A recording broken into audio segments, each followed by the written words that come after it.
bom professor. Pessoal, muito boa noite. 22 de junho de 2021, quinto encontro da disciplina Filosofia da Ciência, ministrada para o primeiro período das turmas de licenciaturas em Física, Ciência da Natureza com habilitação em Química e Biologia do Instituto Federal de Mato Grosso, campus Confresa. Pessoal, a gente tem trabalhado sobre políticas públicas na área educacional. A Bruna até cobrou que a gente falasse um pouquinho sobre educação ambiental. E aí a gente vai descumprir, não vai falar, não. Tô brincando, Bruna. Na verdade, educação ambiental, Bruna, a gente tem que falar bem mais mesmo, porque pela lei da Política Nacional de Meio Ambiente, ela é um tema transversal que deve estar em toda a educação que o Estado oferece. Ou seja, qualquer que seja o nível da educação, qualquer que seja a disciplina, educação ambiental é um tema transversal, ou seja, que passa por qualquer conteúdo, qualquer disciplina, qualquer tipo de curso, qualquer nível de formação, a gente deveria ter educação ambiental. E por que a gente deveria ter educação ambiental em qualquer nível, qualquer tipo de curso? Porque o ambiente, ou o meio ambiente, é composto pelo conjunto de espaços nos quais o cidadão interage, e espaços que podem incluir a biota, que são um conjunto de reações físico-químicas, biológicas relacionadas com a natureza, os organismos, e também os espaços da vida humana, como os espaços decorrentes do patrimônio histórico, museus, lugares historicamente importantes para o processo evolutivo da sociedade, ou outros espaços no qual as relações humanas se constroem, como, por exemplo, o trabalho. Então, o ambiente de trabalho também é protegido pelo ambiente. É por isso que a gente tem legislação que proíbe temperatura elevada demais para o coitado do trabalhador, que expõe a risco, então tem os EPIs. Então, tudo isso, por incrível que pareça, faz parte da proteção ambiental do ambiente. O ambiente inclui tudo, e não só o meio ambiente natural, como as pessoas estão habituadas a ouvir. Então, trabalhar a educação ambiental deveria fazer parte de qualquer tipo de formação, qualquer nível de curso e por aí vai. Aí a Bruna pode perguntar, e a gente aqui trabalha educação ambiental? Trabalha. Quando eu estou dizendo como vocês, ou dando ideias, a gente está levantando ideias sobre como que deve ser uma sala de aula, a gente está numa espécie de educação ambiental. Não é? Mas, claro, a lei da Política Nacional de Meio Ambiente, ela tem uma preocupação muito maior com o meio ambiente natural, que aí a gente vai ter biota, fauna, flora e os seus processos biofísico-químicos. E tem uma lei, agora eu não lembro, acho que é da década de 80, é 81, na verdade, e eu não lembro do número, mas acho que é 8, meu Deus, agora eu vou ter que procurar, porque eu não gosto de ficar... Lei da Política Nacional de Meio Ambiente. Nacional de Meio Ambiente. Está aqui. Na verdade, é 6938 de 1981, ano em que a minha irmã mais velha nasceu. Então, a gente tem uma legislação, e essa legislação fala que um dos... faz tanto tempo que eu já ministrei isso, mas ela coloca a educação ambiental como um dos princípios e também como acho que dos... Deixa eu ver. Enfim, um dos princípios e como se fosse um dos instrumentos da política. Isso, acho que é um dos instrumentos da política nacional de meio ambiente. Então, era isso que o professor conseguia falar brevemente sobre educação ambiental, mas, claro, a gente consegue falar outras coisas. Faz um bom tempo que eu não ministro essa disciplina, mas a gente tem algumas ideias. Mas isso a gente trabalha em cursos com ênfase agrária, agroambiental e por aí vai. Beleza? Todo mundo está conseguindo ver a apresentação? Está num tamanho ampliado? Agora eu só consigo ver a tela do meu computador, então eu preciso da ajuda de vocês. Tá. Beleza. Pessoal, é o seguinte, essa apresentação eu usei num curso em que eu trabalhei só com pessoas surdas. E aí eles precisavam que fosse bastante visual, alguns textos explicando algumas coisas. Eu vou passar de maneira muito rápida, porque aqui eu só quero falar de duas coisas com vocês. Eu quero falar com vocês sobre três coisas, sobre Constituição, sobre direito fundamental e sobre direito à educação. São essas três coisas que eu quero falar com vocês. Então, todo mais da apresentação, eu vou só mostrar que existe e vida que segue.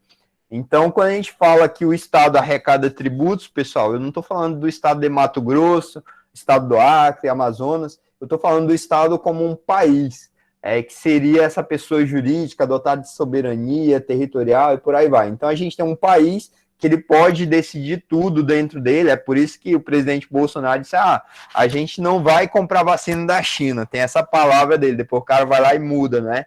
Mas por que ele toma essas decisões? Porque ele é o presidente do país. O presidente do país é a principal autoridade quando a gente pensa nas mais importantes decisões que vão afetar todo esse território aqui. Ó. A gente tem aqui o mapa do Brasil e o que o presidente faz, ele vai desde o estado mais esquecidinho, ou sei lá, alguns dizem até que é o Piauí, outros dizem que é o Espírito Santo, alguns dizem que é Roraima, onde a gente tem um ponto extremo do país, se bem que aqui a gente também tem o ponto extremo oeste do país, enfim, até estados bem desenvolvidos, como São Paulo aqui, não é? Os estados da região sul, que são ultra desenvolvidos, o Rio de Janeiro lá, que até em corrupção também é ultra desenvolvido, não é? Então, as decisões do presidente da República, elas afetam todo esse território aqui. E o Brasil é um dos maiores países do mundo, talvez quarto, quinto maior país do mundo em termos de tamanho, tá, pessoal?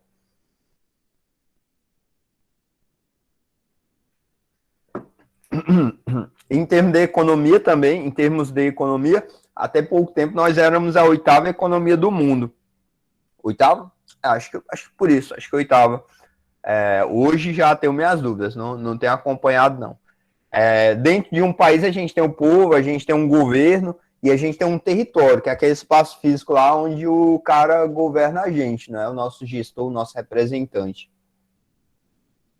Isso aqui eu não vou falar muito, mas a gente nas aulinhas de história viu alguns períodos da evolução da sociedade e um deles foi o Estado Liberal. O Estado Liberal vai surgir especialmente a partir da Revolução Francesa, acho que em 1789, com o marco lá do 14 de julho daquele ano, que é a queda da Bastilha.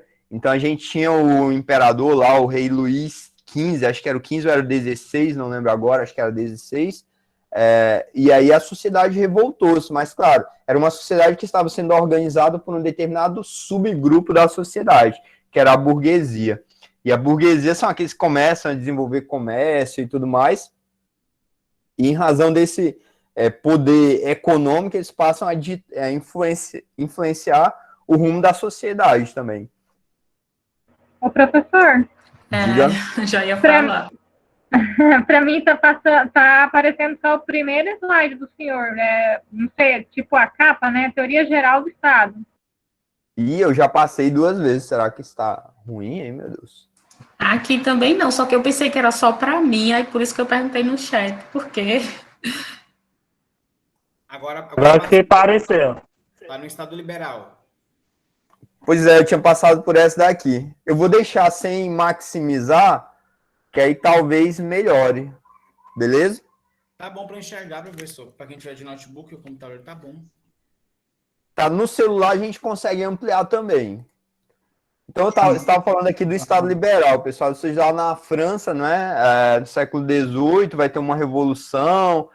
Eu não lembro agora os números, pessoal, mas é algo em torno de 40 a 60 mil cabeças que foram decapitadas, porque depois que os jacobinos assumiram o poder, eles passaram a usar também a guilhotina, que é até em homenagem acho que é um médico que inventou desse instrumento, né? O maravilha que o cara inventou, né? Decapitar as pessoas. E ele acabou indo parar na guilhotina também, junto com vários líderes da Revolução Francesa. Beleza, depois da Revolução Francesa a gente tem a Revolução Industrial. Acho que a gente já comentou um pouquinho aqui um pouquinho em aula sobre as injustiças, crianças, mulheres que trabalhavam, e não só trabalhavam, pessoal, mas trabalhavam em jornadas exaustivas, em condições não adequadas e com remuneração muito inferior ao que se pagava para os homens, por serviços praticamente iguais. No caso das coitadas das mulheres, como elas têm algumas habilidades a mais relacionadas com a atividade de manufatura ou com a coordenação motora fina, então faziam coisas que muitas vezes os homens não faziam e ganhavam muito menos que eles. E essa última imagem aqui é uma das que mais me impressiona, além de tudo isso e da historinha do Hobbes Blincoe, que era acho que o Robert Blinco é o que perdeu todo o couro cabeludo, porque teve um acidente, aplicaram piche, ele perdeu, e na hora de retirar o piche quente, saiu todo o couro cabeludo dele. Acho que um adolescente lá de Bradford, ele ficou deformado em razão das longas jornadas que ele fazia ajoelhado, ou de cócoras, na verdade, ou sobre as pernas, e aí ele tinha uma estatura muito, muito baixa para a idade dele, mas essa daqui, a última imagem, impressionou bastante. Os trabalhadores eram tão miseráveis, eles não tinham muitos recursos para pagar moradias, às vezes moravam em lugares muito afastados do trabalho, e eles alugavam caixões, e eles ficavam assim, lado a lado, dormiam, e no dia seguinte alimentavam-se, faziam alguma higiene, e depois iam trabalhar nas fábricas. Impressionante, não é? Como já foi o trabalho do ser humano em determinado momento da história, em lugares que hoje são altamente civilizados, como é o caso ou considerados, né, altamente civilizados, como é o caso da Inglaterra. Bom, depois disso, com todo esse cenário de injustiça, todos esses problemas, surge o que a gente chama de estado de bem-estar social, pensando em reduzir a desigualdade, tentando dar amparo para o que falta para as pessoas e tentando prestar os serviços que fossem fundamentais. E serviços fundamentais que foram considerados para a educação, a saúde, a assistência, que aqui em cima o público da assistência inclui aquela pessoa que não consegue mais trabalhar devido à idade, aquela pessoa que não consegue trabalhar não por estar doente, mas por um determinado momento do ciclo biológico, tipo, acabei de ter um bebê, eu não, né? A mulher acabou de ter um bebê e não consegue trabalhar, a pessoa que sofreu um acidente, portanto, está com alguma incapacidade, seja temporária ou seja permanente, e aqueles que ficaram sem um ente querido e sem idade para ingressar no mundo do trabalho. Então, que são as crianças, seriam os dependentes dos trabalhadores, não é? E aí o estado de bem-estar social são países, ou todo o país, que presta esse tipo de serviço, que entende o ser humano nessa perspectiva. A gente tinha também o Estado de Direito.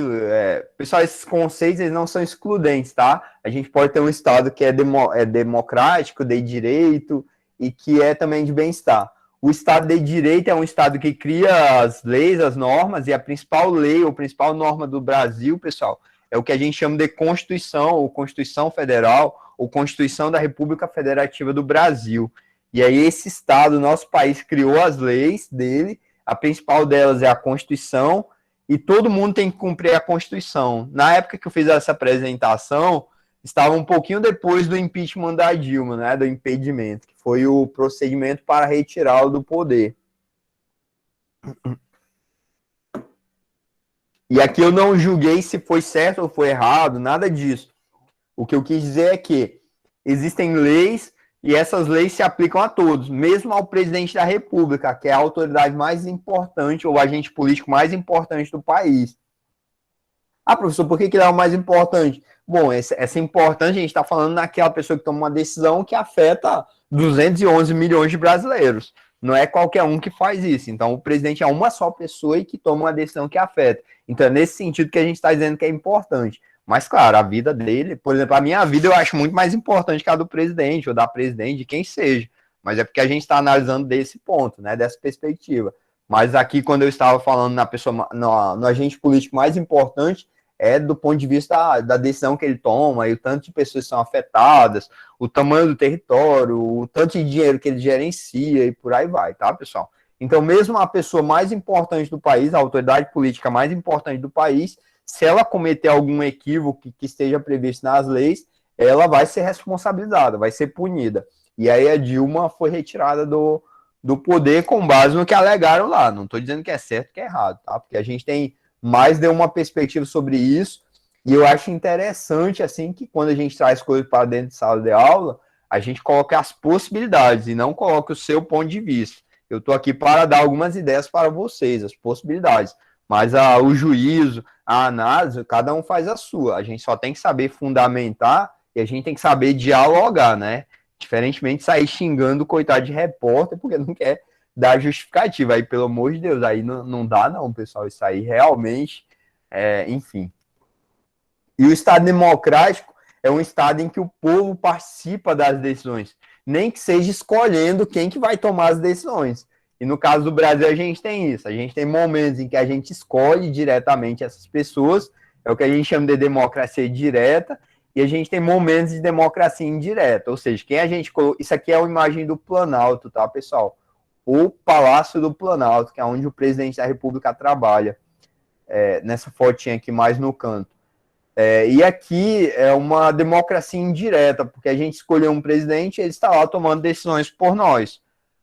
Mas não é o único. Aqui no fundo é o Palácio do Congresso Nacional, que tem o Senado Federal e a Câmara dos Deputados. Então ali também estão os nossos representantes. Eles tomam decisões por nós. Então o presidente também não faz nada sozinho não, tá, pessoal? As leis são aprovadas, o cara encaminha para o Congresso, no final o Congresso devolve para ele dar a canetada final. Então todo mundo participa. Não se iludam com esse discurso de que é Bolsonaro que está fazendo tudo sozinho, não. Quem acha, né? Porque pode ter alguém que acha bom.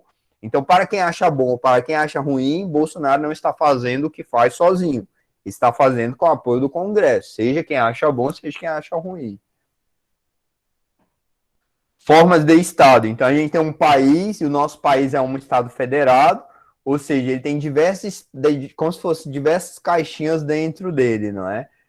Que a gente vai chamar de estados também. A gente tanto chama de estado com E maiúsculo o nosso país, quanto a gente chama as caixinhas que tem dentro dele, ou as divisões que tem dentro dele.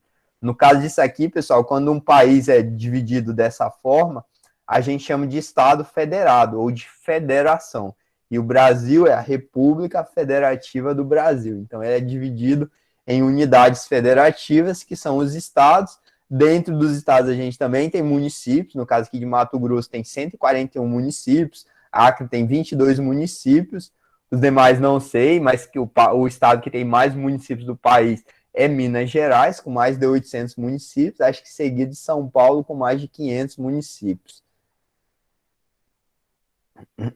A gente sempre tem alguém que governa, e esse governante, pessoal, pode ser alguém que representa, alguém que é do povo ou que é escolhido pelo povo, ou pode ser alguém que a gente acredita que tem alguma designação divina, alguma linhagem favorecida e por aí vai. Então essas são as diferenças entre forma de governo republicana, que seria a república, e forma de governo monárquica ou a monarquia. O Brasil já foi monarquia, deixou de ser, virou república. Então, a nossa forma de governo é república ou republicana. O que quer dizer cada uma delas? Na monarquia, a gente tem apenas uma pessoa governando.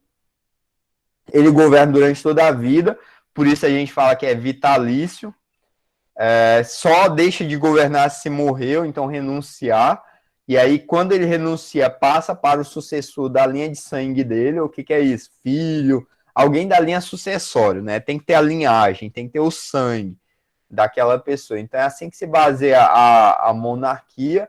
Pode ter diferentes nomes, tá? Imperador, czar, czar, Kaiser, César e por aí vai. E a república, pessoal? Na república a gente tem representantes. Uma coisa interessante que da monarquia que eu não falei, pessoal, é que muitas vezes o rei ele administra como se ele fosse o dono de tudo, como se o Estado, como se o país girasse em torno dele. Óbvio que isso hoje, pessoal, só existe na nossa história e nos nossos contos de fadas. Hoje, no mundo, a gente praticamente não tem esses casos. Mesmo aqueles casos de gestores ou líderes que são autoritários, normalmente eles usam uma constituição ou uma lei para dizer que estão governando de acordo com a lei, tá? Mas a diferença para uma república ou uma forma de governo republicana é que a gente acredita que tudo é de todos e que por isso a gente precisa escolher representantes. Então tem que ter escolhas, eleições, alguma forma de designar os representantes. Não dá para 211 milhões de brasileiros administrarem o Brasil ao mesmo tempo. Então a gente precisa escolher um só, infelizmente, né? Ou felizmente, mas eu sempre acho que há outras possibilidades além do que aquilo que a gente tem. Então na República a gente tem representantes. Eles não podem fazer tudo que eles querem, porque eles gerenciam uma coisa que não é deles. Eles são como se fossem procuradores. E se eles fizerem algo errado, eles devem ser responsabilizados. Mas eles fazem, né, professor? Fazer o quê, né? A gente fica aqui A gente não sabe de muita coisa, quando a gente vê. Foi por isso que eu falei assim no início, a nossa formação, quem está se formando para ser professor, tem que ter essa missão, não é? De, assim, de informar melhor a população sobre seus direitos e como que ela busca formas de exercer esses direitos, não é? E assim, a gente não precisa, o Brasil, a gente tem um histórico muito ruim de responsabilizar os governantes durante os mandatos. O que é isso? Retirar um presidente, embora tenha sido até fácil retirar Dilma, porque havia muito interesse político, mas não é muito fácil não, tá, pessoal? Mesmo que a população queira, avalie mal, é difícil. O Michel Temer não foi retirado. E ele teve a menor aprovação da história da República do Brasil. Até a Dilma foi muito mal avaliada pela população, mas o Michel Temer teve ainda pior e ele não saiu da presidência da República. Mas a gente pode responsabilizar de outro jeito. Qual é esse outro jeito? Não elegendo mais. Porque normalmente essas pessoas querem ser eleitas ou eleger o seu sucessor. Então, uma das formas de a gente punir ou dar a nossa resposta, como o bom português diz, dar o troco, seria não eleger mais e nem eleger o sucessor daquela pessoa. Isso é uma forma de a gente dizer, não foi bom, não gostei, não curti, não quero mais.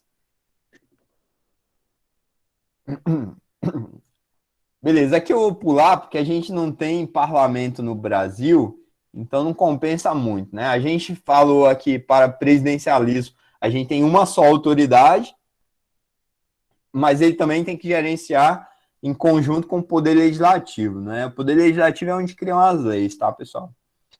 O nosso regime político, a gente tem diferentes possibilidades de regimes políticos. O que é o regime político, pessoal? Ele está relacionado com a possibilidade de maior ou menor participação. E aí, no nosso caso, a gente tem um regime político chamado democracia. Democracia, se a gente fosse traduzir lá no grego, seria um governo do povo, ou um governo que é feito a partir das decisões ou das escolhas do povo. E a democracia está em tudo da nossa área da educação. Nos materiais que vocês vão ter que estudar para fazer o trabalho no final da disciplina, vocês vão estudar o princípio da gestão democrática na educação. Então, se alguém perguntar assim, mas o professor não tem que ficar opinando, tem que só o diretor da escola mandar e ele obedecer. Aí a pessoa vai lá, não, sabe que a lei mais importante do Brasil é a Constituição? E que ela fala que a educação segue um princípio da gestão democrática na educação, e que gestão democrática não é uma só pessoa, mas todos os agentes envolvidos poderem participar. E eu não estou dizendo que todo mundo vai fazer o que quer, não, tá, pessoal? Eu estou falando de participar, ou seja, ajudar a tomar decisões. Porque na democracia, às vezes, a gente é vencido, voto vencido. Alguém pode dizer assim, mas eu nunca votei no Lula, eu nunca votei também no Bolsonaro. Alguém pode dizer, não estou dizendo eu, tá? Alguém pode dizer, mas a maioria votou em determinado momento. Então, na democracia, a gente às vezes é vencido também e vida que segue. A gente continua contribuindo para a sociedade. Tá, não falei de regime autoritário. Então, regime autoritário a gente já teve no Brasil, não é? E aí a gente teve regime autoritário nos tempos de império, no tempo de monarquia, mas a gente também teve isso depois que o país virou uma república, não é? E aí a gente tem o período de governos de militares, em que pelo menos parte dele seguramente é de ditadura, ou seja, regime autoritário, repressivo, de perseguições e por aí vai. Professor, mas determinado partido político também persegue, determinado governo persegue, ou então as pessoas podem se organizar e perseguir as outras. Pode ocorrer, sim, de grupos, milícias ou grupos organizados perseguirem ou sufocarem a população, o povo e por aí vai. Só que isso, quando é feito pelo Estado, pelo poder público, pelo nosso país, pelo governo do nosso país, é ainda pior, porque aquele governo, aquele Estado, ele deveria promover o bem das pessoas e não o mal. Então é muito pior, no caso do poder público, cometer alguma espécie de autoritarismo ou de ditadura, ou de repressão abusiva que não tenha fundamento na Constituição. Professor, mas o que é a Constituição? Pessoal, a Constituição é isso, são direitos, o nosso SUS, são os direitos humanos. Toda a Constituição, ela normalmente, vou falar do Brasil, tá? No caso do Brasil, ela é a principal norma jurídica, a principal regra. Então, quem nunca abriu a Constituição, quem nunca na internet clicou e buscou sobre a Constituição, pessoal, façam isso. Não existe professor digno, pelo amor de Deus. Tô brincando. Pode ser que exista, né? Porque às vezes o cara é tipo religião e religiosidade. Às vezes a pessoa não está vinculada a nenhuma igreja, mas ela faz muito mais coisas boas que aquele, sei lá, assíduo da missa, não é? Então pode ser que tenha alguém cumprindo muito mais a Constituição do que eu aqui, não é? Mas eu acho fundamental que os professores, que os trabalhadores da educação conheçam a Constituição. A gente, no dia a dia, lida com as pessoas e vê os cenários de exclusão. A gente só consegue mudar isso se a gente conhecer, se a gente fizer as pessoas conhecerem também os direitos, também obrigações, não é? Tudo é meio que uma moeda com os seus dois lados. E é a partir do conhecimento da Constituição e das regras, dos direitos e obrigações que lá estão, que a gente consegue melhorar a sociedade. Então, é a principal norma, ela que define quem detém o poder, quem é que pode exercer poder. Professor, que poder o senhor está falando? Na sociedade a gente tem diversos tipos de poderes, não é? E a gente tem o poder da polícia, a gente tem o poder do governador, do prefeito que decretou lockdown, ou que decretou medidas restritivas agora no tempo da pandemia. Acho que isso ficou bem claro, que essas pessoas têm poder sim, e aí podem ir lá e retirar alguém. A pessoa não está usando máscara, está colocando os demais em risco, ou então está aglomerando. Pode ir lá, pode levar a polícia, sim, pode usar o poder público para isso. A Constituição autoriza. Só tem que ver se não houve excesso, se cumpriu direitinho aquilo que deveria ser executado. É na Constituição que a gente percebe os 3 poderes. Pessoal, que 3 poderes são esses? Executivo, legislativo e judiciário. Depois vocês aprofundam um pouquinho mais sobre o que faz cada um. É interessante. Os nossos alunos trazem muitos questionamentos, pessoal, e a gente só consegue responder ampliando também o nosso conhecimento. E por último, a Constituição, toda a Constituição moderna, ela tem que trazer os direitos e garantias fundamentais, ou seja, traz também os nossos deveres. A gente tem várias constituições no Brasil, acho que 7 ou 8, né? Depende de que se vai considerar a emenda constitucional lá do período militar com ou sem, sendo ou não Constituição. Se a gente tivesse que criar uma hierarquia, a gente teria diversas normas jurídicas e a Constituição está aqui no topo, ou seja, ela é muito importante, pessoal. Ela não é só importante, não. Ela é a mais importante norma de um país. Mas todas as normas que vêm depois têm que obedecer e ajudar a cumprir a Constituição. Direitos fundamentais. Aqui a gente tinha falado por que e para quem. E aí eu trouxe nesse momento aqui um pouquinho da história da humanidade. A gente teve 2 períodos de grande guerra, não é? Ou seja, guerra que envolveu praticamente todos os países do mundo. Primeira Guerra Mundial, lá entre 1914 até 1918. E depois a gente tem a Segunda Grande Guerra, a Segunda Guerra Mundial, lá entre 1939 e 1945.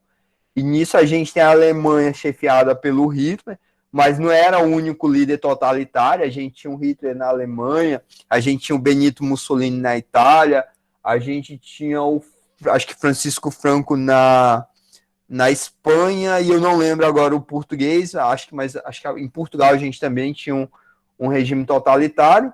Mas, enfim, a gente teve a Segunda Grande Guerra Mundial, e isso aqui, pessoal, são os judeus mortos. Não é? Isso aqui foram esses os mortos? Não, foram 6 milhões de judeus, pelo menos 6 milhões de judeus mortos, pelo simples fato de serem judeus, estarem em território que era de interesse político, econômico da Alemanha, e por aí vai, não é? Então, a gente teve isso lá na Segunda Grande Guerra Mundial. Professor, morreram 6 milhões de pessoas? Óbvio que não. A gente teve milhões de russos mortos, alemães mortos, todos que se envolveram, né? Inclusive, ela acabou com 2 bombas atômicas jogadas nos dias 6 e 9, acho que de agosto de 1945, lá no Japão, em Hiroshima e Nagasaki, que foi o marco do encerramento da Segunda Guerra Mundial, né? Com a rendição lá acho que do Império Japonês. Bom, então é por isso, pessoal, quando alguém perguntar se professor de direitos humanos, direitos dos humanos, ou qualquer outro comentário, pessoal, acho que a primeira coisa que a gente tem que perguntar é: a gente conhece a história da humanidade? A gente sabe o que se faz sem a existência de direitos fundamentais? Acho que é esse o nosso ponto de partida. Ah, professor, mas tem gente que protege bandido, estuprador, o assassino e por aí vai. Aí, pessoal, isso aí a gente é uma outra discussão. Mesmo o assassino, mesmo o estuprador, infelizmente ou felizmente, a gente escolheu que ele tem que ter a pena que está na lei, não outro tipo de pena. Uai, caiu?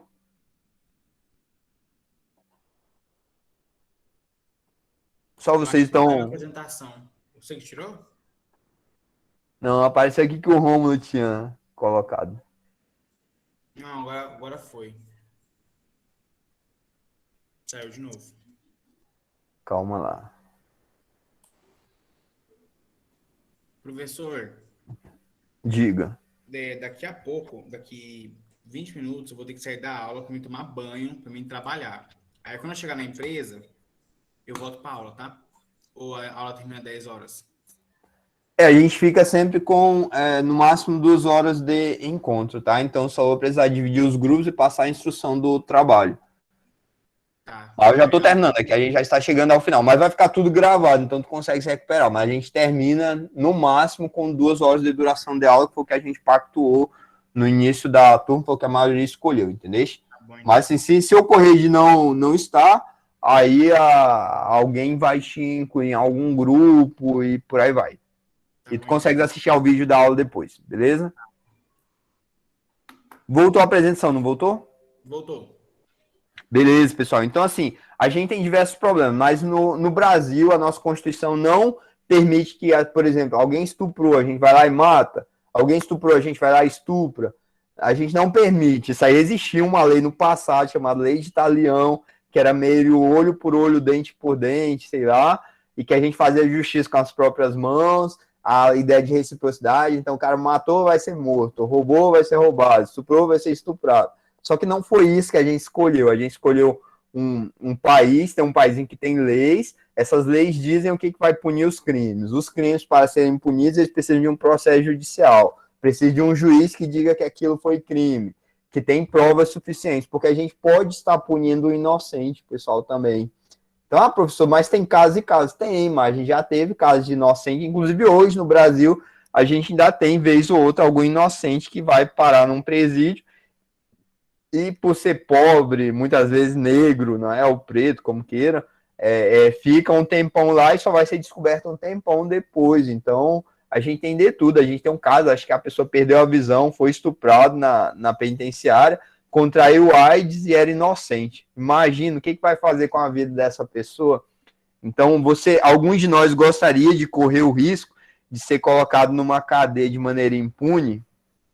E aí eu aproveito e recomendo um filme que está em alta, que é O Milagre da Cela 7. Não sei se alguém já assistiu, mas é legal. Então dá uma ideia de que a gente precisa, sim, de ter um processo judicial, um juiz que ganha bem. Eu não concordo com muita coisa judiciária, mas o juiz ganha bem e ele tem uma formação para analisar, ver se é culpado, se é inocente. No final julga, depois julgar, e sim. Talvez os processos devessem demorar menos, mas nunca, pessoal, que a gente deve pensar que não deveria ter processo judicial no Brasil. Já pensou mandar uma pessoa inocente? Nunca você consegue reparar. Assistam ao filme lá, O Milagre da Cela 7, vocês vão gostar.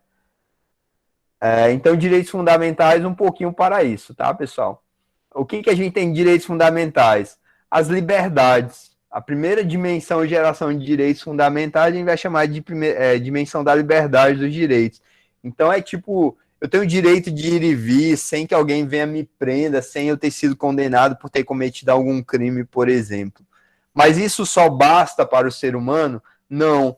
O ser humano ele precisa conseguir se realizar, ele precisa conseguir ter saúde para ter uma vida digna, não morrer em idade precoce, a mulher ser acompanhada durante o parto para não morrer no parto, porque dá para evitar, não é? A morte de uma gestante, se fizer todo o pré-natal.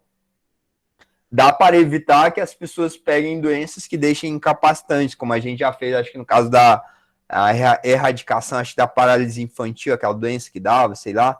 Então a gente já fez isso. Dava para evitar que chegasse a 500 milhões 500 mil mortes da Covid. Eu ouso dizer, pessoal, que a gente poderia pelo menos ter tentado melhor. Aí eu não tenho certeza quantas pessoas teriam escapado, não. Mas que alguma pessoa teria escapado por ter tomado a vacina antes, 6 meses antes, como é o que estão apontando que o Brasil atrasou, certeza, pessoal. Certeza que alguém ia escapar. Não sei quantos são, mas que alguém ia escapar, com certeza sim. Então, assim, o poder público, ele deve tentar tomar medidas que evitem que a pessoa seja... contrai uma doença ou um problema e tem uma morte precoce. É isso, as pessoas deveriam ter o direito de viver o que a faixa, a expectativa de vida permite, e não morrer na tenridade, né? Ou seja, muito novo e por aí vai, por coisas evitáveis. E aí é por isso que o direito à saúde ele surge na segunda dimensão, da igualdade, porque o rico vai tomar a vacina nos Estados Unidos. O pobre fica esperando, pobre com 19, 20 anos fica esperando a vacina até sei lá quando, podendo ter risco de morrer. Mas basta que a pessoa esteja livre e viva, ou com saúde para ela ser feliz? Não, as pessoas precisam ter acesso ao conhecimento. Ser privado do conhecimento impede que as pessoas participem. Então, acho que teve uma ou duas vezes na vida em que eu vi coisas assim chocantes. O caso de uma idosa que ela falava que tinha muita vergonha de sair para os lugares porque ela não conseguia ler o nome do ônibus, ela sentia vergonha de ficar perguntando.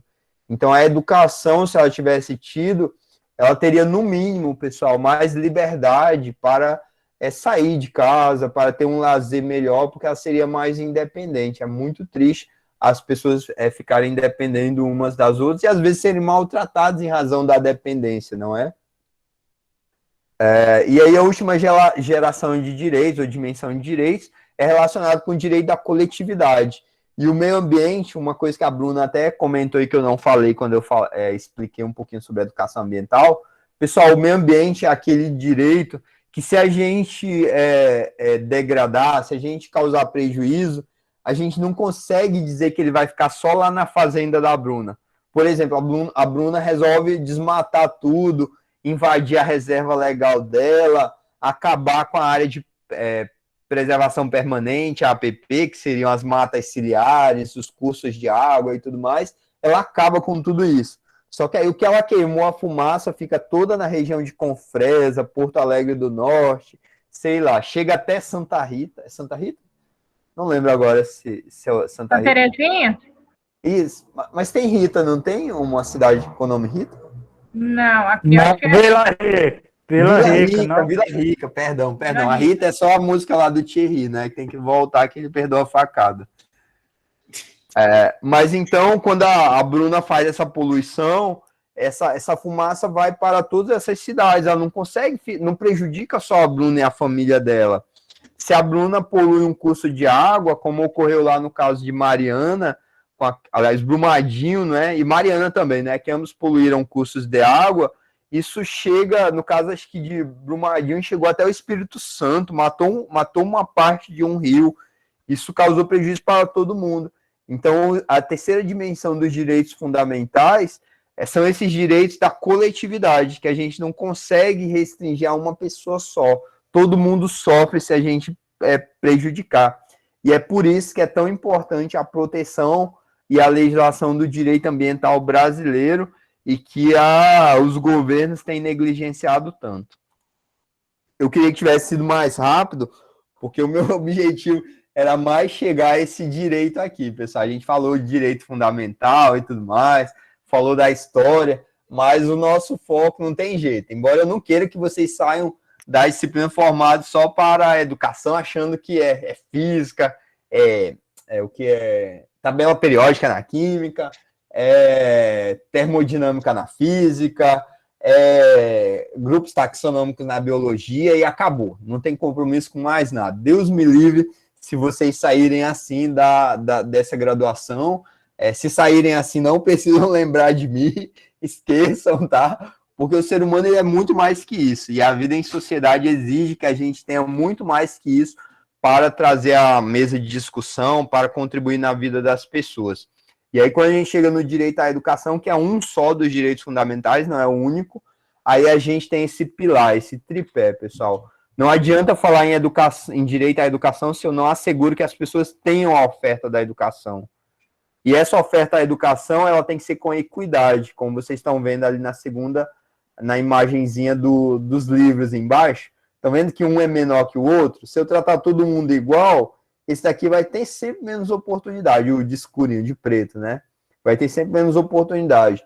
Mas quando eu tento suprir algumas limitações ou exclusões, eu consigo deixar a coisa mais equitativa. E aí é isso que a gente fala de equidade, ou seja, ser menos injusto com as pessoas. A gente tem aquele que veio da escola pública. Ele não é igual àquele que estudou no melhor colégio particular de Mato Grosso, pessoal. Não tem como eu achar que isso é verdade. Ou então a pessoa que está super bem alimentada e que estuda na vida. Não digo só porque eu estudo muito, e daí eu não acho só. Dá cansaço, cansa a vista, estraga a coluna e por aí vai. Então não é só.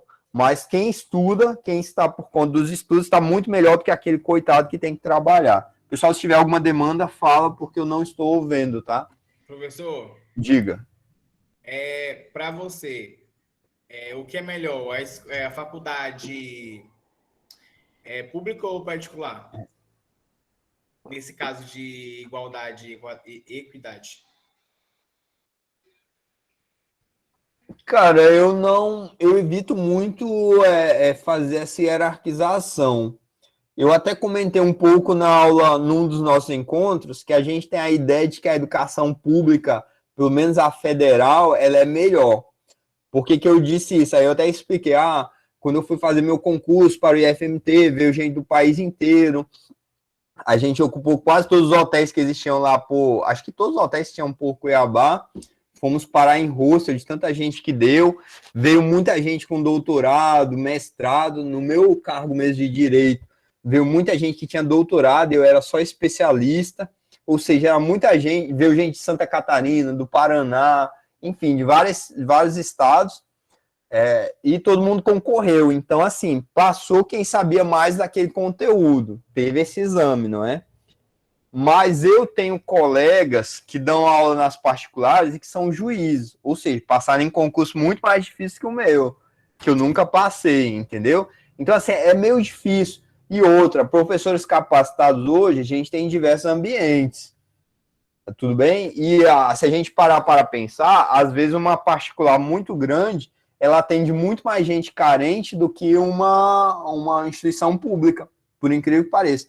Professor, como é isso? Porque ele entrou pelo ProUni, que é baixa renda, ou porque ele entrou num FIES, que também tem critério de renda, tudo bem? Então, muitas instituições particulares passaram a ter muita grana, especialmente em alguns cursos, como nas licenciaturas, especialmente de programas sociais do governo federal, entendeu? Então, tipo assim, eu não quero te dizer qual que é a melhor, mas assim, aí eu digo que a instituição ela é um dos aspectos do melhor curso superior, da melhor formação.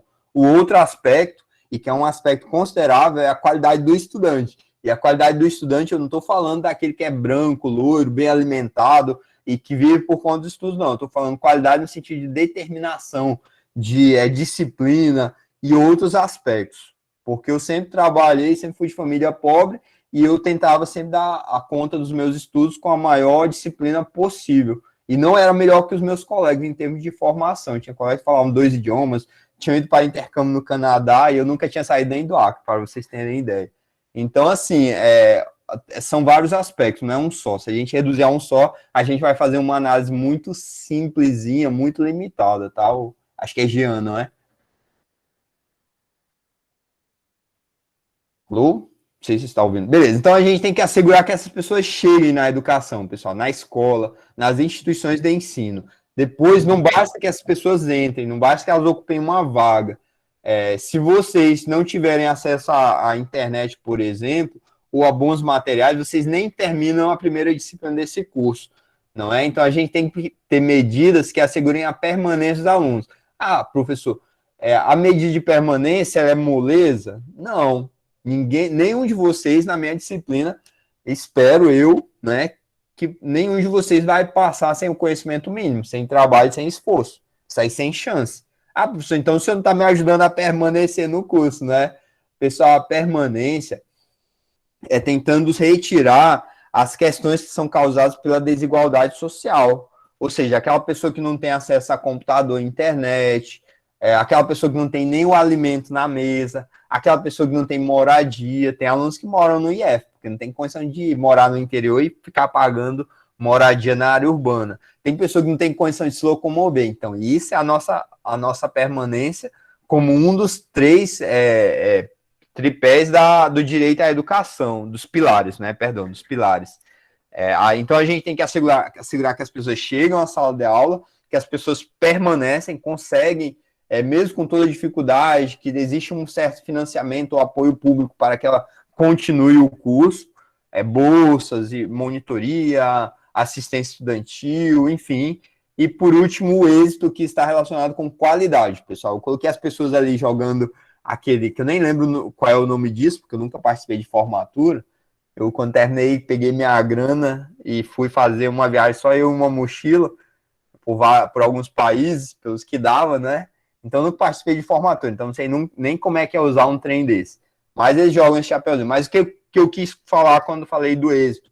O êxito é alguém bem formado, pessoal. Alguém bem formado, com uma qualidade técnica que, portanto, pode contribuir com a sociedade dentro daquela área de formação. Tudo bem até aqui, pessoal? Tudo. Sim. Bom, agora eu vou explicar a atividade de vocês. Vocês ainda estão vendo a minha tela? Sim, a cara do céu. Estão vendo a minha tela? Não. Não, professor. Ah, tá. Não. Não possa ver, porque vão precisar ver, tá? É só porque não está aparecendo. Aqui eu não deixei no compartilhamento, é agora que eu vou fazer isso.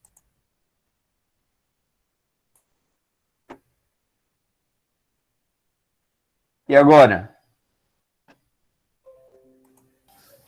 Sim. Não. Sim. Agora sim. Pessoal, é o seguinte. Esse é o trabalho de conclusão de curso de vocês. Prepara. Quem tiver problema cardíaco.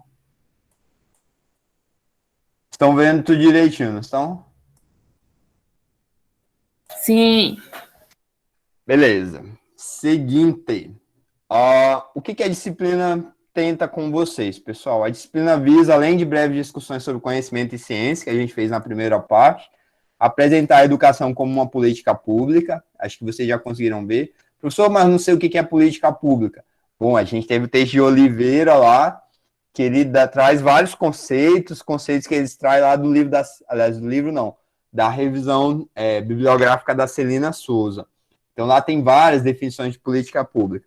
Mas a gente tem uma muito básica, que é aquilo que o Estado faz, ou seja, é a ação do Estado ou do poder público, mas também pode ser a omissão do Estado. Quando o Estado diz, não vou fazer isso, porque não é preciso, também é uma escolha. Então, políticas públicas são as escolhas do Estado ou do poder público. Então, sejam as escolhas de ação, fazer algo, ou de omissão, deixar de fazer algo. Como, por exemplo, posso dizer assim, não quero que portador de HIV tenha nenhum benefício em concurso público. Isso é uma escolha.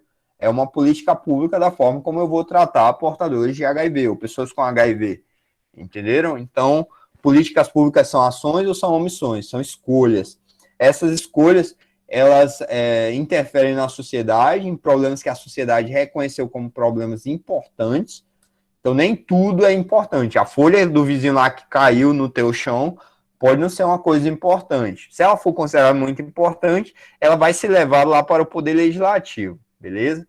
E aí, a partir disso, a gente cria leis que criam as políticas públicas, depois elas são executadas por servidores públicos. Eu sou um servidor público, Juliane é uma servidora pública. Nós estamos para executar diferentes políticas. Eu estou trabalhando com a política educacional, a Juliane está trabalhando com a política de assistência social, acredito eu. Então, a gente tem diferentes políticas para diferentes áreas, diferentes necessidades da sociedade. E aí ela é executada por servidores, depois ela é avaliada e por aí vai. Então, a disciplina quer dar uma visão sobre a política pública da educação. E a nossa última parte, pessoal, eu quero que vocês vejam diferentes concepções ou diferentes visões. Então, a gente não tem só uma visão de educação, não. A gente tem várias. Então, eu quero demonstrar diferentes visões sobre a mesma. A mesma é o quê? A educação, né?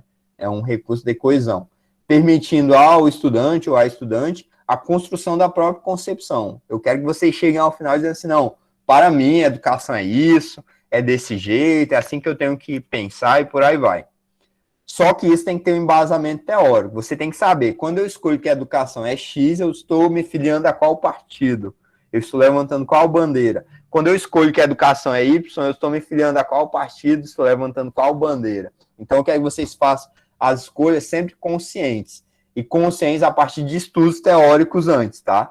Não é de conversa de Facebook, é de WhatsApp, é de tweet no Twitter, os 240 caracteres, não é vídeo no TikTok, não é nada disso, não. É lendo coisa que gente grande lê.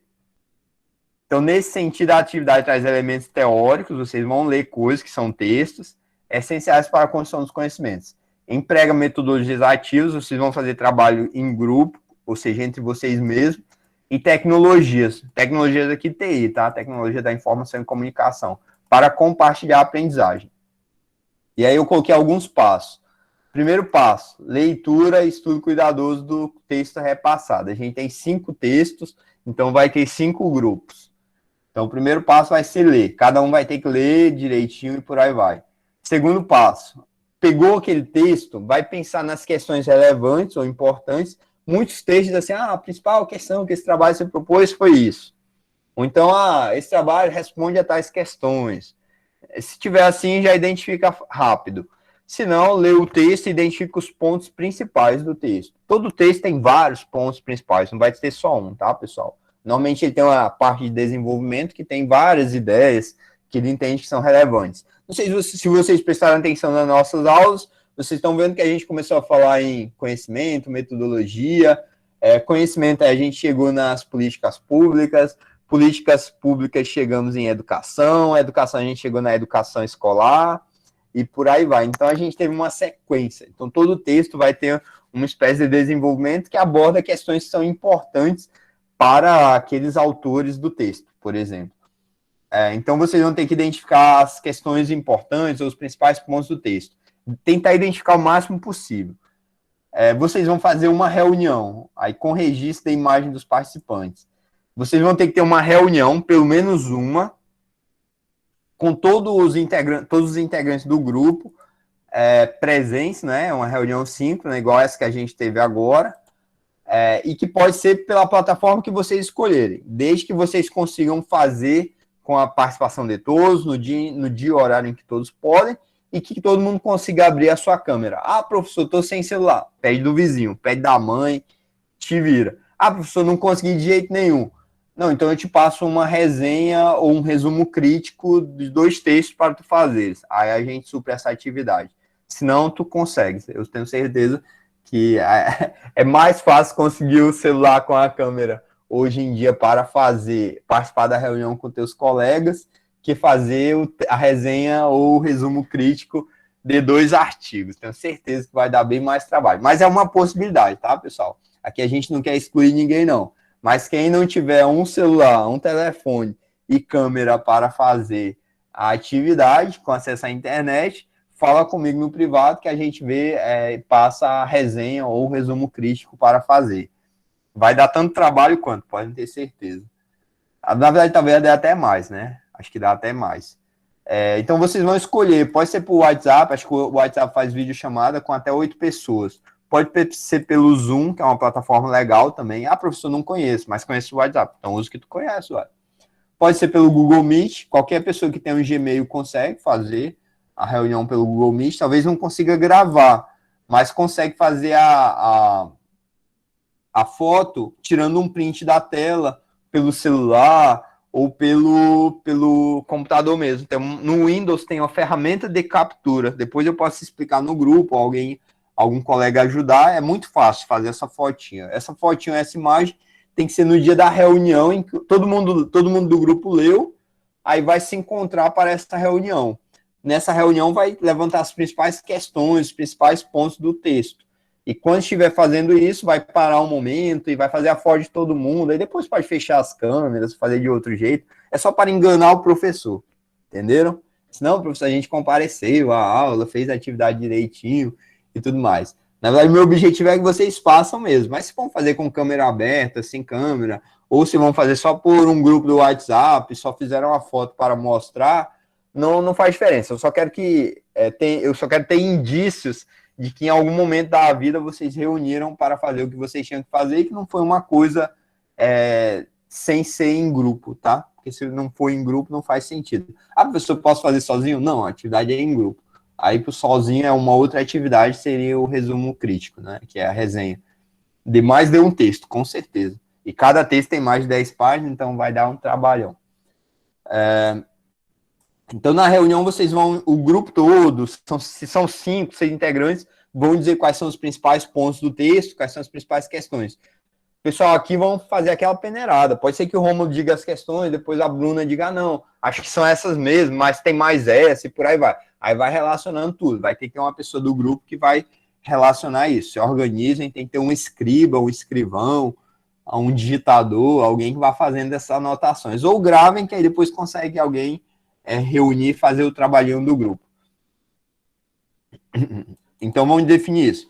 Vamos gerar um relatório. Esse relatório é tipo uma ata, pessoal. É um texto simples que vai dizer a data do encontro, quais alunos estiveram presentes ou participaram.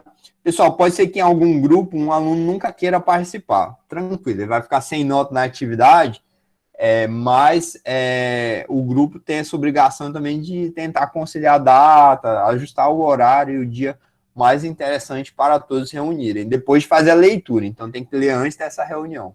O objetivo da reunião, aí você tem que ver, né? Qual é o objetivo dessa reunião? É vinculada ao texto, à nossa disciplina, aos conteúdos da disciplina. E qual é a disciplina, né? Porque eu vou ler, mas depois eu posso ler enquanto eu estou lendo a atividade agropecuária.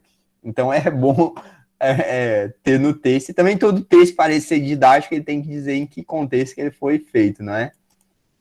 Principais pontos, principais questões mais relevantes do texto trazidos por cada participante. Então, mesmo que a Bruna repita o que o Rômulo falou, tem que ter o que a Bruna trouxe, o que o Rômulo trouxe, por aí vai. Normalmente, é muito difícil que sejam todos iguais, né, pessoal? Normalmente, a Bruna vai levantar vários pontos que são iguais aos do Gladson ou do Rômulo, mas vai ter um ou outro que ela viu e que eles não viram, e o contrário também.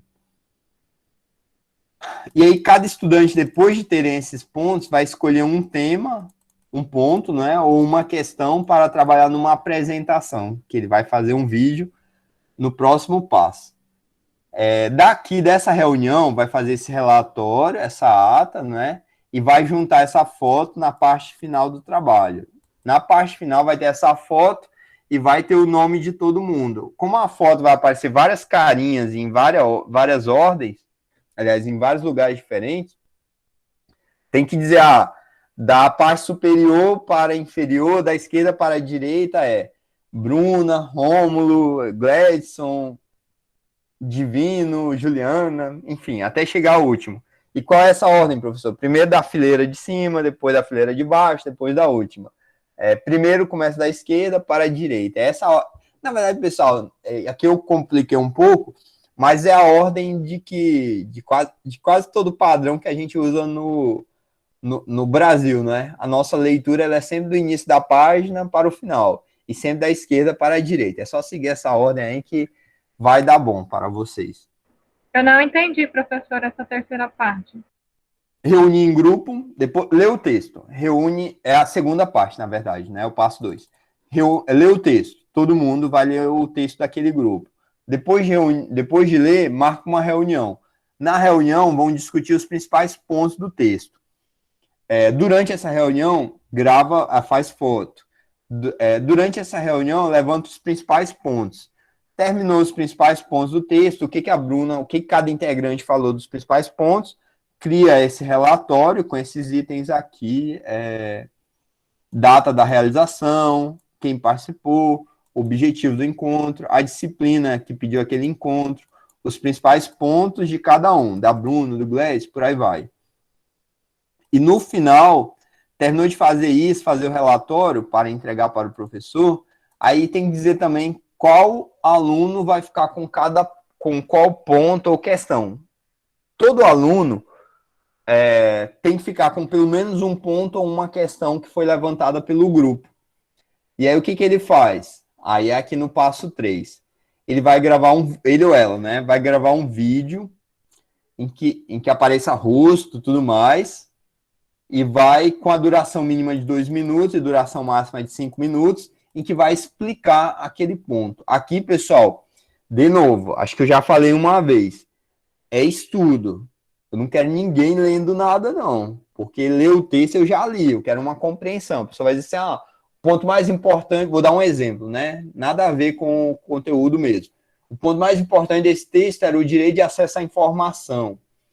Nesse texto, a pessoa falava que acesso à informação tem que ser uma informação tempestiva, ou seja, que é atual, que é relevante, uma informação que esteja numa linguagem boa para que o cidadão entenda e por aí vai.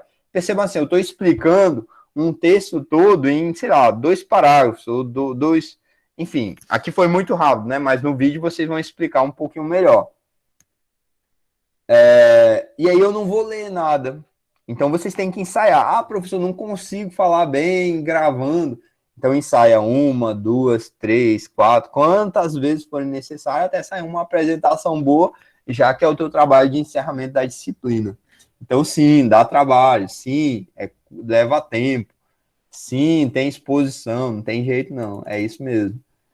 Então tem esse vídeo. Vocês acham que precisa ter duração mínima de 2 minutos? Eu fiquei na dúvida, porque pode ser que a pessoa consiga falar em menos de 2 minutos.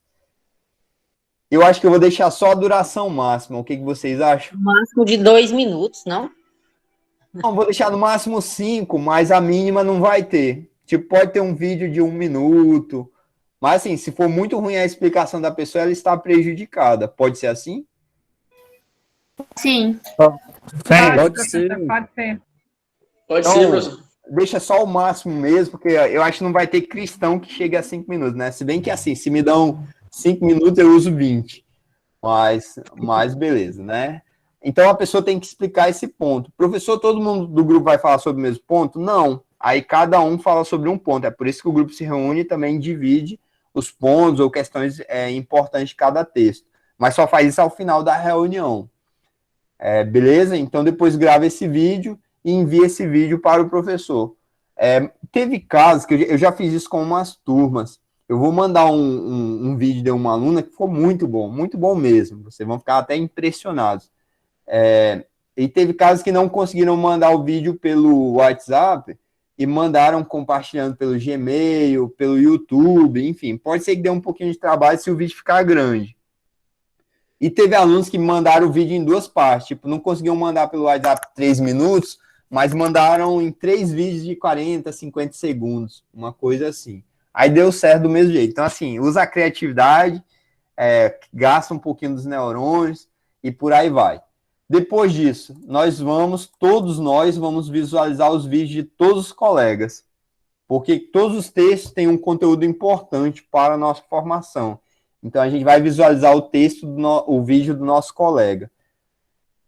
E no final, todo estudante vai criar memoriais. O que é memorial, pessoal? É só pensar em memória. Memorial é um texto que reconstrui o que a gente viveu ao longo de uma determinada experiência. No nosso caso aqui, né? O melhor conceito de memorial para a gente vai ser esse. Então, o que teve de experiência boa? E aí vão anotando, porque tudo isso aqui... Na verdade, eu vou mandar esse texto, tá? Eu só quis dizer que está anotado, porque são critérios de avaliação. Tem que falar se teve experiência boa ou se nenhuma experiência foi boa. Falar que nenhuma experiência foi boa já é a resposta para isso aqui, tá? Os pontos a serem melhorados. Toda vez que a gente identifica coisas ruins, pessoal, e é o que espero que vocês trabalhem isso com os estudantes de vocês, a gente tem que saber propor coisas também. Não basta ser só aquela pessoa chata, aquela pessoa que critica, aquela pessoa que fala mal. A gente também tem que saber propor, a gente também tem que ajudar a pensar como que seria melhor se fosse diferente, ou de qual maneira seria melhor. Entenderam? Vai falar sobre a atuação do professor e a atuação dos estudantes, porque aqui a gente esteve em grupo com várias pessoas, em determinado momento a gente conversou e por aí vai. Então, nós estabelecemos diálogo e uma relação. Aí vocês vão comentar se a relação professor-aluno foi boa, se a relação, ou como que ela foi, a relação entre estudante e estudante, como que ela foi também, vão ter que comentar. A segunda parte seria os conhecimentos gerados. Aí, nessa daqui, o professor quer saber o que aprendeu mesmo. Aí vai ter um comentário sobre as ideias e concepções de educação, detalhando pelo menos um parágrafo, detalhando em pelo menos um parágrafo cada tendência. Ou seja, os textos de vocês, eles vão trabalhar diferentes perspectivas de educação. Já dá para saber que não é só uma. Para cada uma delas, vai ter que ter pelo menos um parágrafo explicando o que vocês entenderam. E vai ser tão melhor quanto se o colega tiver explicado melhor lá nos vídeos deles. Beleza? Então, a gente tem tendências, concepções ou visões de educação diferentes. E aí, vocês vão fazer isso. Professor, tem que ter uma ordem. O meu colega precisa ter lido, o grupo precisa ter reunido, e o vídeo precisa existir para eu conseguir assistir o vídeo e fazer meu memorial. É verdade. É por isso que eu estabeleci cronograma para 2 semanas. Na primeira semana, que é essa nossa agora, vocês vão cumprir os passos 1 a 3, que seria até gravar o vídeo. Na semana 2, vão visualizar os vídeos e vão criar o memorial de vocês e entregar. Quem fizer isso, pessoal, se estiver minimamente bom ou digno, vai passar na disciplina sem prova final. Se estiver muito ruim, aí não tem jeito. É ler os textos da disciplina, todos os textos, e vai fazer prova final sim. Professor, que textos são esses? Aí deixa eu ver aqui se eu consigo compartilhar a tela inteira. Todo mundo vivo até agora? Sim, um pouco confusa, mas estou viva. Vai dar certo. Cochilando, confusa, cochilando. Eita. Vamos lá, pessoal. Tem 5 textos, né? Cada um deles tem uma abordagem e todos eles tratam um pouco de políticas na educação, perspectivas para a educação. Tem um que eu gosto muito, esse daqui do Saviani. É um livro, na origem, né? Ele é um livro só sobre história da educação no Brasil. Ele começa desde quando os jesuítas vieram para o Brasil, no tempo ainda do Brasil colônia. Mas, óbvio, esse livro aqui, acho que ele tem ele tem umas 400 páginas. Aí eu selecionei só essas 5, que na verdade não são 5, acho que são umas 10 páginas, para o grupo ler. É muito bom mesmo esse livro aqui dele. Eu li, não li todo não, mas li quase todo durante o mestrado, talvez Juliane tenha lido também. É um livro fenomenal para quem é da área da educação. Então, cada grupo vai pegar um desses textos. E aí eu pergunto, como que vocês querem fazer a divisão dos grupos? Vocês querem que eu sorteie ou vocês querem fazer e me entregar isso até meia-noite de hoje? 5 ou 6 pessoas. Acho que nós estamos... O senhor faz, professor, é melhor, não? Já faz o sorteio, melhor. Beleza, então eu vou sortear tanto... Não, professor. Não, professor. Grupo formado. Quantas pessoas? O grupo é de quantas pessoas? Não vamos fazer, vamos escolher. E aí, escolhem ou querem que eu sorteie, pessoal? Eu não gosto muito da escolha, porque, tipo, tem aquela, assim, vocês um dia vão para a sala de aula, né? O bom da escolha é que tem afinidade. O ruim da escolha é que alguns podem não escolherem os colegas, aí vai ficando alguém sobrando, e por aí vai. Aí, tipo, tem que alguém ir lá encaixar. Eu não gosto muito, não. Acho que quem está no ambiente educacional é igual quem vai para a chuva. A gente tem que saber trabalhar com qualquer colega, assim como quando vocês forem para a sala de aula, vocês vão ter que trabalhar com o aluno bom, o educadinho, com o que não é tão bem educadinho, com o pobre com o rico, com o feio com o bonito, com o homem e a mulher, com o hétero e com o homossexual, e por aí vai. Então, por mim, eu sorteio tanto os grupos quanto os temas. Mas se o meu argumento não convencer, aí a gente pode fazer por maioria, ver aqui a maioria decide. Não, professor, eu acho que era bom assim. Nós escolhemos os grupos e você sorteia o tema. Por mim, o senhor pode sortear os grupos, não tem problema. Por mim, não. Sortear, tá? Eu, pra mim, de qualquer forma, todo jeito eu tenho de fazer mesmo trabalho, ninguém vai fazer por mim. Concordo, Divino, verdade. Beleza, então quem é contra Pra mim, eu também tanto sortear? faz. Quem é contra eu sortear seria Juliana, para eu contabilizar fácil, né? Juliana seria uma que é contra, e Bruna? E eu? E Gleidson. Então vocês são 3 pessoas, nós Ai, estamos... não. Então vocês perderam. Nossa, Não, professor, nós não perdemos, não, porque também tem os aí que tanto faz como tanto fez. Então, não pode. Mas eles não são contra, eles não são contra. E também não são a favor. Tá, então são 3 a Vamos entrar no favor. acordo. Quantos Pode são a favor de sortear? O Divino, como vota, Divino? Eu, pra mim, pode ser sorteado. Rômulo, como vota, É Rômulo? sorteado. Jusilei, como vota, Por Jusilei? sorteio do senhor. Alessandra, como vota, Alessandra? Ah, professor, eu só conheço a Juliana aí, então, para mim. Sorteio ou vocês mesmos fazem o grupo? Quem Pode ser escolheu? sorteio, porque eu não conheço mais ninguém. Só a Beleza. Juliana. Marciele, como vota, Marciele? Pode ser o sorteio também, porque eu não conheço ninguém do grupo ainda. Beleza, agora ficou claro que vocês são minoria já, não é? Então, beleza, pessoal, vai ser sorteio. Meu Deus, que Já povo já eu mais faço o sorteio dos facilidade. grupos, aí a gente se conversa lá pelo grupo do WhatsApp e sorteia os temas também. Aí já entrego tudo hoje, beleza? Mas vou encerrar a aula para não ficar muito mais longa e para eu comer o bolo da minha avó. Pode ser? Pode. Não, professor, não tem como deixar até para amanhã, não. Tá muito em cima, já é quase meia-noite. Não, eu faço isso. Não, eu que vou fazer sozinho o sorteio. Vocês podem dormir e quando vocês acordarem, olham o grupo lá e vai ter uma coisa bonita esperando vocês. Não, mas Espero que até... seja muito bonito mesmo. Não, uma coisa professor, mas muito até boa. que dia para enviar esse trabalho? Como é que é isso aí? Uai, acabei de mostrar as datas aqui. 2 semanas.